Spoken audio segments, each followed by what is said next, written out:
নমস্কাৰ প্ৰিয় দৰ্শক, আজি এটা নতুন ভিডিঅ' লৈ আপোনালোকৰ ওচৰলৈ আহিছোঁ। শত্ৰুক জয় কৰাৰ মহা উপায় এসপ্তাহৰ ভিতৰত প্ৰমাণ পাই যাব আৰু শত্ৰু আহি আপোনাৰ ভৰিত পৰিব।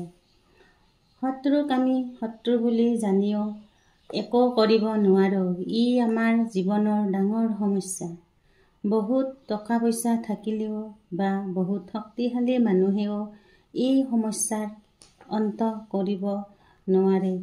মুখামুখিকৈ কিবা কৰিলে আৰু বেছি শত্ৰুতা বাঢ়ি গৈ থাকিব। তাৰ আগতে আপোনালোকে ভিডিঅ'টোত লাইক এটা কৰি ছাবস্ক্ৰাইব কৰি মোক উৎসাহিত কৰে যেন। ভিডিঅ'টো শেষলৈকে চাই থাকিলে সকলো কথা ভালদৰে বুজি পাব। প্ৰিয় দৰ্শক, এটা কথা জানক, আমাৰ শত্ৰু কেতিয়া বাঢ়ে? যেতিয়া আপোনাৰ হাতত একো নাথাকে তেতিয়া সকলোৱে আপোনাক ভাল পাই থাকে। যেতিয়াৰ পৰা আপুনি উন্নতি কৰিব ধৰে, আপোনাৰ হাতলৈ ধন, টকা পইচা, ঘৰ, গাড়ী, মাটি সকলো বস্তুৰে আপুনি অধিকাৰী হয়, তাৰ পিছতেই আপোনাৰ পিছত শত্ৰু লাগে।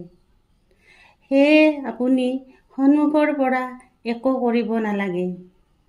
আজি মই যি মহা উপায়ৰ কথা ক'ম, সেই উপায় কৰি চাবচোন, আপুনি নিশ্চয় ভাল ফল পাবই। এতিয়া আমি উপায়টোৰ বিষয়ে জানো আহক। এটা নিখুঁত তেজপাত ল'ব। এই তেজপাতটোত আপুনি শত্ৰুৰ নাম লিখিব। যিমানটা শত্ৰু সিমান শত্ৰুৰ নামেই লিখিব। এটা তেজপাতত এটা শত্ৰুৰ নামহে লিখিব। লিখি তাৰ ওপৰত কৰ্পূৰ দিব। কৰ্পূৰ এটা কিনি আনি এচটা এচটা কৰি উলিয়াই এচটাকৈ এটা তেজপাতৰ ওপৰত দি আপুনি কাল ভৈৰৱ দেৱতাৰ নাম স্মৰণ কৰি এখন প্লেটত লৈ সন্ধিয়া সময়ত জ্বলাই দিব আৰু ছাইখিনি ঘৰৰ বাহিৰত ফু মাৰি উৰুৱাই দিব।